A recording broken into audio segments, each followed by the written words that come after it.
Good morning, everyone. I hope you already had a good start into the conference. It's 10 o'clock. My name's Leander, and welcome to this talk on efficient DevOps tooling with Java and GraalVM. I hope you can see the slides. I hope you can see my screen sharing. Maybe you give me a quick ping in the Zoom chat if you like. Yes, thanks, Elma. Right, so let's begin. Brief introduction. My name is Leander Reimer, Principal Software Architect. I work for a company called GraalVM. Our headquarters is in Munich. I'm sitting in my hometown Rosenheim at the moment, close to the Austrian border. In the home office. We also have a small office here in Rosenheim. So fortunately, I do not have to commute anymore to Munich, which is pretty cool in those strange times.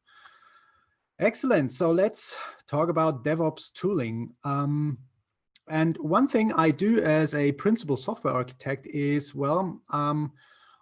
here's a question for you. How do you organize and enable your DevOps teams for fast flow and high productivity? I guess you're all working in more or less agile environments. Probably most of you are kind of in DevOps teams, so you are developers and you're kind of responsible probably to run the workloads you develop as well. And what I think is important for happy teams and for happy developers is that we work in a fast flow and we are highly productive, and so that we don't have to do things manually all the time. But guess what? Software engineering is not so easy, right? And what I think is too much cognitive load in our brains. So the cognitive load is the stuff we have to have in our brains. Well, that one becomes a bottleneck for fast flow and high productivity. And if you want a good read and a good book, then here's a book recommendation. This book is called Team Topologies.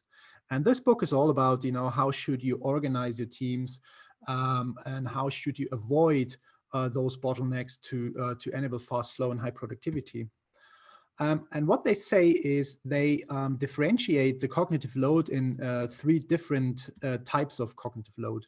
The first one they call so-called intrinsic cognitive load. And this is basically relates to the fundamental aspects and knowledge in the problem space. We're software engineers, so our problem space is, software. It's programming, it's the languages we use, it's the APIs we use, it's the frameworks we use. So if you're kind of a backend developer in Java, then, of course, intrinsic cognitive load is you have to know Java, you may have to know Java EE or the Spring framework, you have to know certain APIs you're using to get your job done.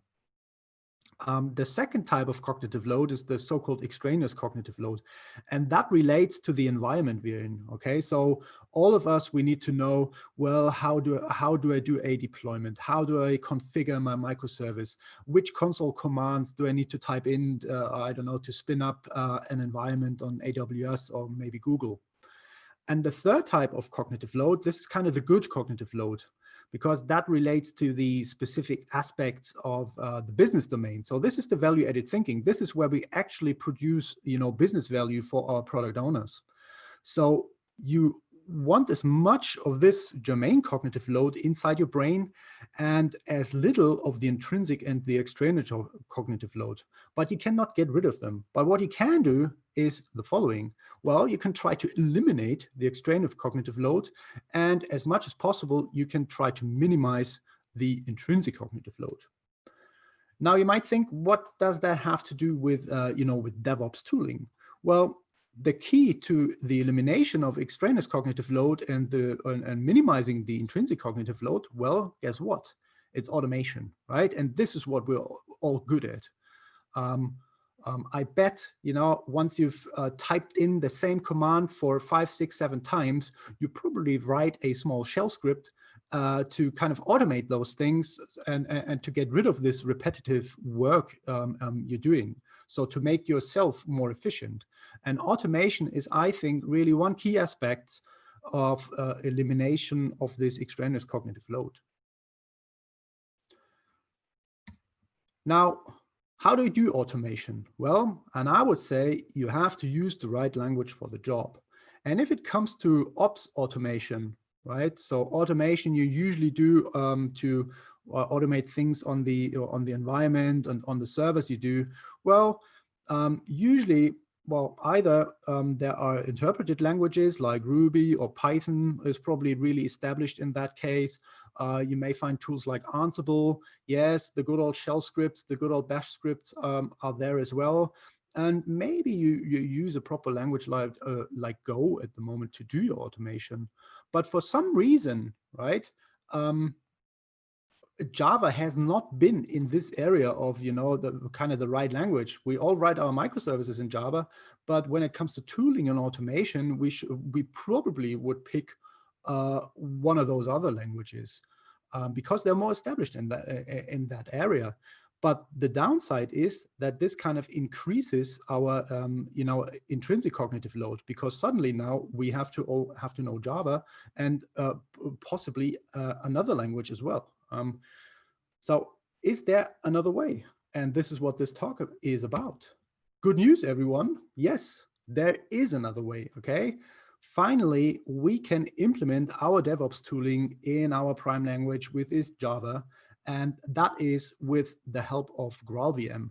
And I'm pretty sure you heard of GraalVM throughout the JCON already quite a few times, because there are several cool projects out there that leverage GraalVM and its native capabilities, like Micronaut, for example, or the Quarkus framework. They all heavily rely, on the cool capabilities of GraalVM. Now, what is GraalVM? Well, it started off as this Graal compiler that sits on top of the JVM compiler interface. So you have the Java hotspot VM. On top of that one, you have the JVM compiler interface. And the Graal compiler then is kind of, it sits on top of this one. You have a framework called the Truffle framework. This is kind of where you can implement your own JVM-based languages. And on top of the Truffle framework, you have something called Zulong, which makes it possible to execute languages like Go or Rust or C++ on top of the JVM. And this is kind of, I think, the first really cool bit, right? If you're using the GraalVM, you can, execute any JVM language like Java, Kotlin, or Scala. But the JVM is also capable of, interpreting and, just-in-time compiling languages like Ruby or JavaScript, maybe, if you want, Python, and also those binary languages. So GraalVM to the rescue. I think this is seriously one of the coolest bits and pieces of technology I've seen in the last few years. So GraalVM in a nutshell. First up, polyglot runtime. It runs all JVM languages. I told you, R, JavaScript, Node.js, Python, Ruby, and so on and so forth. So when it comes to DevOps tooling, what you could theoretically do is, take your old Python-based automation scripts, ops automation scripts, and then just run them on the JVM and make them a lot faster. Again, another cool feature of GraalVM is the ahead-of-time compilation. So this is done by the so-called substrate VM. So what you can now do, and this makes it a real prime candidate, Java now a real prime candidate for DevOps tooling, you can take your Java program, you can program in your prime language, in your library universe you're used to anyway, and then use ahead-of-time compilation to build a native binary, which you can then execute nicely on the target system, for example, right? So ahead-of-time compilation, this is a super feature, and we're going to dive into this one when I show you some demos. And finally, GraalVM as a platform, what you could do is, you can embed and extend GraalVM using the Truffle API.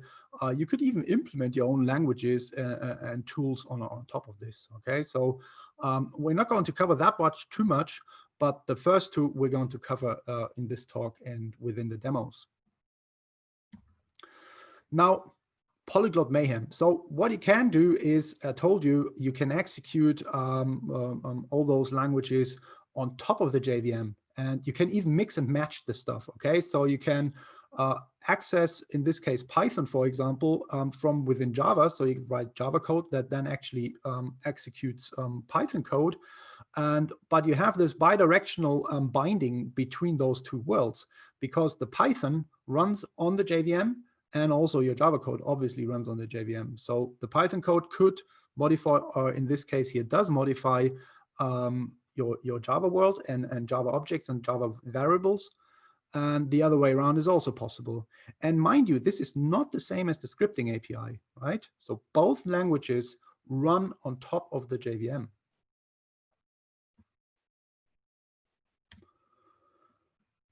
Okay, Polyglot Mayhem, I'll show you in a bit in demo. Now, when it comes to DevOps tooling, I'm sure we agree that, you know, the good old command line interface is like your Swiss Army knife of operations, right? The Docker CLI, Kube CLI, Kube Control CLI. So you have tons of CLIs nowadays there that make our lives as developers a lot easier, right? So we type in a command, we have subcommands, we have flags, we have parameters, and to make things easy. Now, the question is, what makes a good CLI, right? I found this this URL here on Medium, so have a look at it. And they talk about the 12 factors of CLI applications, right? All of you who implement microservices, I'm pretty sure you know the 12-factor apps. And this is kind of here the basics of 12-factor CLI apps. Now, the first thing is great help is essential, right? If you have a CLI with loads of subcommands, you want to be able to ask this CLI, hey, what types of commands are available? What types of flags are available? What's the exact syntax of the command line I have to type in? What version am I on, right? So you want to -v or minus version using a flag. You want to output the current version of the CLI, for example. Next thing is you want to prefer flags over positional arguments. So it's always better to have a so-called flag, so minus input, and then you specify a file, or minus output, and you specify another file.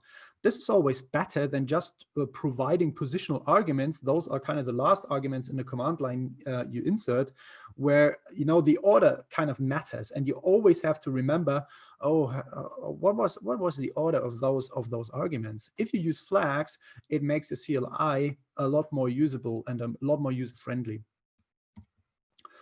Mind the streams, right? Use standard out for output, use standard error for messaging. This is really important for CLIs, because if you have a good CLI, what you usually have, one CLI does one job really well, and you have another CLI that does another job really well. What you could do is you use pipes to pipe the stream, to pipe the output from the one command into the input of the next command, right? So if you're on Linux, then this is kind of what you do all the time, right? You know, piping and inputting and outputting the stuff from each other. So a good CLI should mind the streams. You should, of course, should have proper error handling, right? You should output error codes, and maybe a nice title, maybe how to fix it, a URL, if possible, to some online documentation. So do proper error handling and be nice to your user, and be nice and friendly to your user, so that when things go wrong, the user is not lost. Be fancy, right? Use colors if you can. Modern shells, they have the possibility to use nice colors on the shell. If possible, use provide shell completion. So you type in your CLI command, you press tab, and maybe you provide all the options your command line interface provides. Prompt if you can, right? This is kind of both ways. Sometimes it's good that your CLI works kind of in a batch mode and it does not prompt, because you can specify all the parameters on the command line. But if a parameter is missing, or maybe, you know, you have a password which you don't want to type in on the command line, then you should prompt the user for those values automatically. Be speedy, really important, right? CLIs need to start fast. So if we're in a Java world, and if you would spin up a whole, you know, a whole JVM, then that obviously takes a bit. And that is where GraalVM then kind of kicks in, because if we have a native binary, then this CLI will definitely start up fast. Be clear about the subcommands. If you have a CLI that provides subcommands, then of course you need a great help, and then make the subcommands really really clear what they do. So give them a good name, of course. So you see, we have quite a bit to do to implement nice 12-factor CLI apps. And the next what I want to show you is a small framework on the net, and it's called Pico CLI, right? And Pico CLI is really great because it kind of interoperates with GraalVM nicely, and it does provide a lot of the features that I just told you from those 12-factor CLI apps. So it allows us to build native DevOps tools in Java. We can build CLIs. We could even build sidecar containers, if we run a Kubernetes, and we can all do this in Java, right? I mean, of course, you could implement it in Golang, and Golang is still a cool language. But hey, this is the JCON, and we're here to learn something about Java. And I think it's pretty amazing that we can now build those tools in Java. So Pico CLI, really small framework, and it's really easy to build those JVM-based command line apps. It supports ANSI colors, tab completion, subcommands, and all of the other 12-factor CLI principles.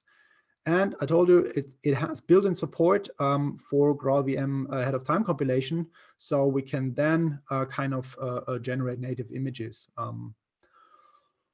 Okay, time is running. I think it's time for the first demo. Now, have a look at those repositories here on GitHub. I will only probably time-wise cover the first one, the hands-on GraalVM, but have a look at the other ones, all MIT-based. So feel free to copy and use the code. So this is the code here. This is my GitHub repo. What I want to show you is the hands-on GraalVM. So what I want to show you is a small how easy it is to to build a small command line application. The first thing we need now is we need to have GraalVM installed. Now I run on Mac. So we open a new terminal. I have this tool called Jabber. So currently I have Zulu JDK enabled. So what I want now is here Jabber use. I want GraalVM. If you have not installed GraalVM, then for example, you could use on a Mac this Jabber tool to install the GraalVM of your choice. And then the next thing you need to do is, well, you need to install the native binaries. So if you say GU available, right? So these are extra things that do not come with the distribution. You have to install them afterwards. So what you need is this here. So you have to specify GU install and then native image, for example. If you want Python support for your GraalVM, then you need to specify GU install Python or Ruby or whatsoever. Okay, so you will not get this out of the box. You have to do that using this this GU command here. You see.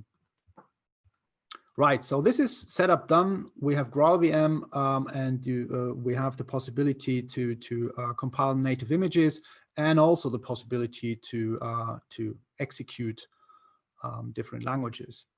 Now, if you want to build a command line app, then let's have a quick look at this one here. So that's a small Gradle project. You see here in the dependencies, what I specify here is, well, I specify the Pico CLI dependency here. That's the main dependency because I want to have nice ANSI coloring later on. I also specify this one here. And for a bit of tooling, these are actually not required, but for a bit of tooling, I specify those additional runtime commands. And that's pretty much it. Now, if you want to build a CLI in Java, well, first thing you have, well, you want to specify a pretty simple class. I prefer to make it runnable in that case. You see here, this class does provide a simple main method, right? And this is how you interact with it. You say new command line. So this is a Pico CLI. You give it our implementation, which is a runnable, and then you say execute with the arguments. If everything goes wrong or something goes wrong or everything works, you get an exit code, and that's pretty much it. Now, how do you interact with Pico CLI? So the first thing we do is you have this @command annotation to do the heavy lifting. So you can specify the version. You can, for example, specify that you want to mix in the standard help options. So using this attribute here, you get the -- help for free, for example, and the -- version flag already for free. And then you bind the parameters or the options from the command line using those annotations here directly onto those instance variables of your command implementation. So, for example, I want to specify parameters.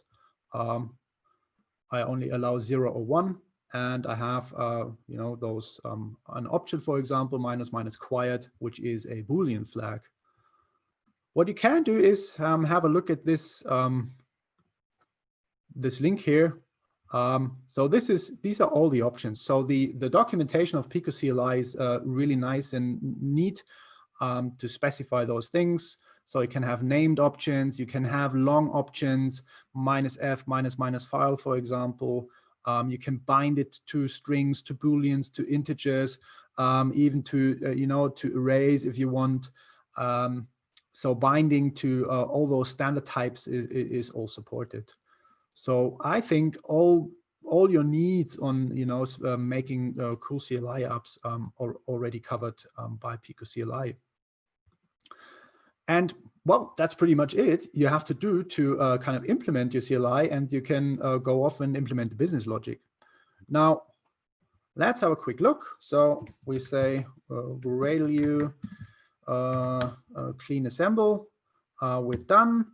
And now what I will do now is I will compile the Graal native image, and I show you the command to do that in a second in the build file. So what will this do now is, well, it will take the class files of our CLI, and then now it will spin up and call the native image binary of GraalVM and kind of build the native binary of our CLI. And as you can already see, that takes a bit. Let's see, it's a live demo, but it should be done within 30 to 40 seconds. And after a bit, we should have a native binary compiled for macOS. That is our CLI. So let's see, already almost there. Ta-da, we're there. Let's go in our build directory, and you see here we have our native binary. Well, 26 megabyte, pretty big for a small Hello World binary. But let's have a look. Yes, it does work. We can specify -- help. You can specify -- version, for example. And this is all for free, right? So with only a little work, you have kind of the skeleton of your Java-based CLI that can be, natively compiled. And this is not much work and pretty straightforward, in my opinion. Now, I told you I want to show you the bit that does the heavy lifting. So that was the Graal native image task from my Gradle build. So what I do is a basic exec. I call the native image. I need to specify the complete class path of my CLI. So this complete class path is all the class files of my CLI application itself, plus all the dependencies you're going to use. And this is kind of the tricky bit with especially the dependencies, because there's one thing a GraalVM, for example, does not like that much, and it's reflection, for example.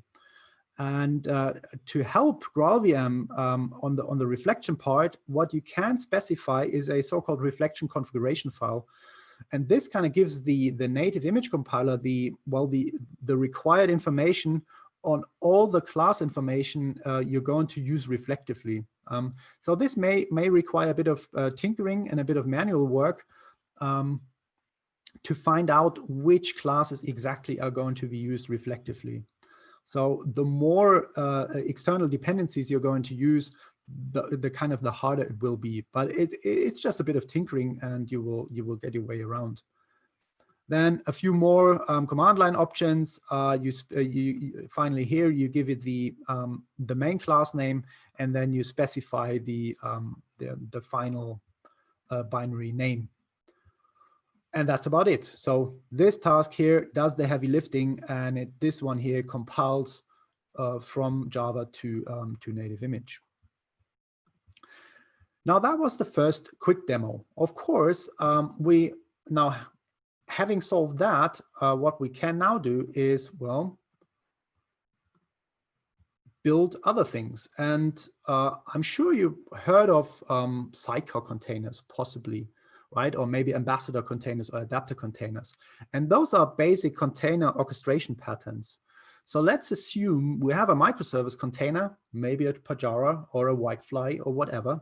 And that one runs a full JVM, right? That one is our main application.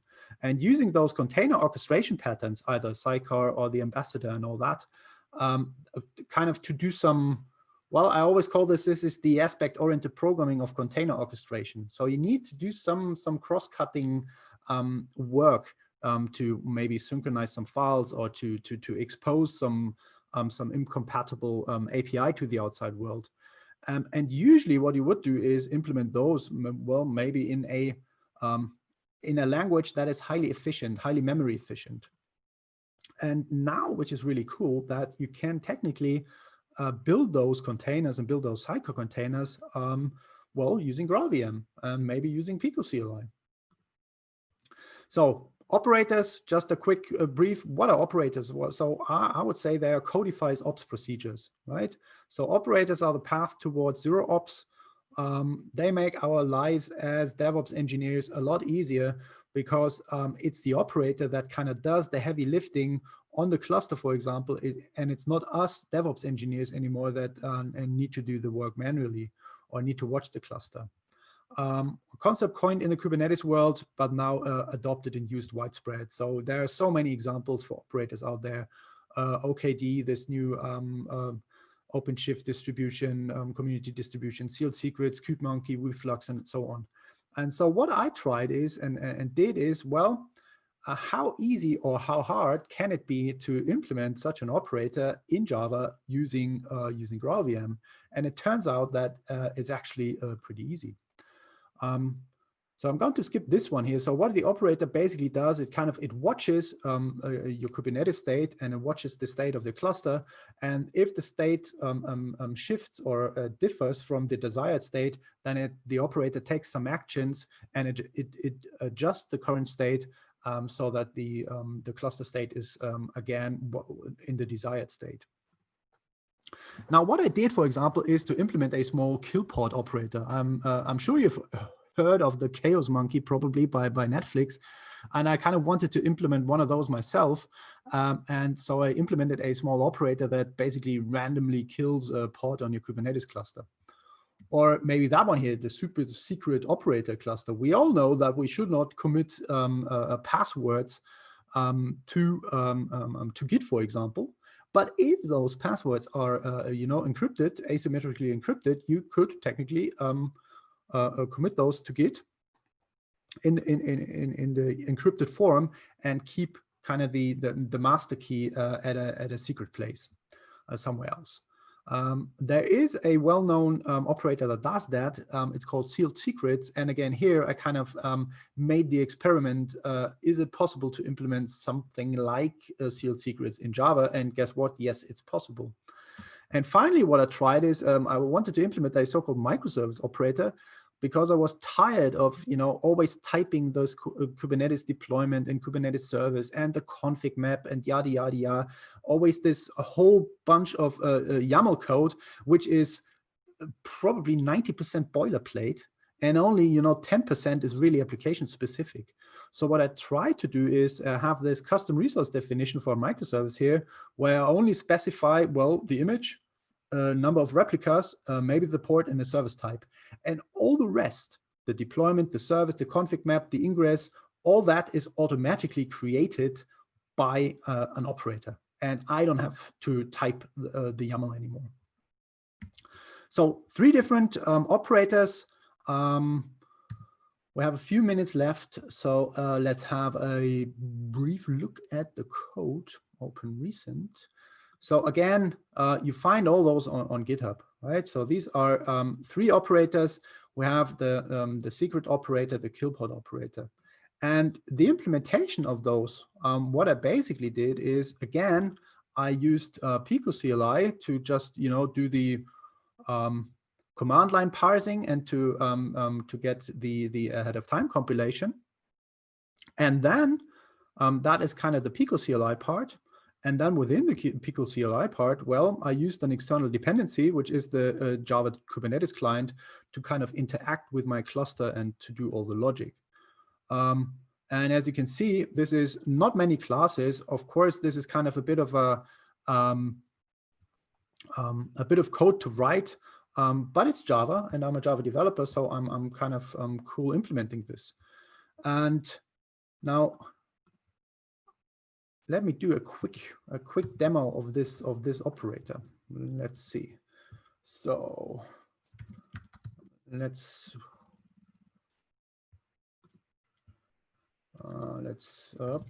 where are we?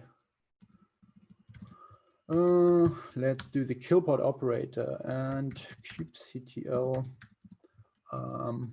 get all. So what you see here, I always already have the kill pod operator running.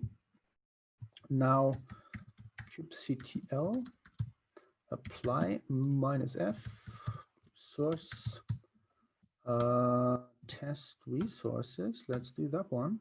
Okay, so I create a few Nginx deployments, and this one here will be enabled. So what I do now is kubectl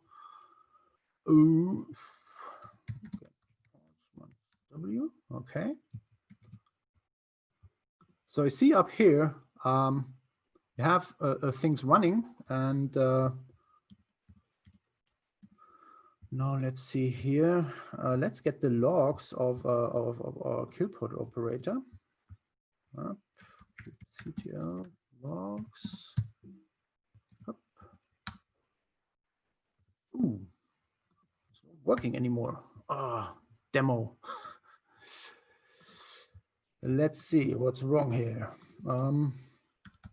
kubectl apply -f main.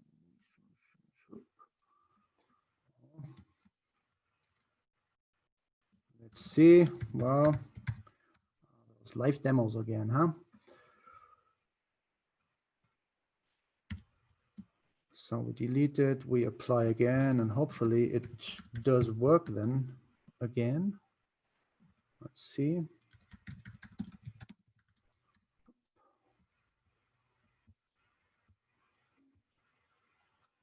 So that one's container creating now. That one's running. Let's see.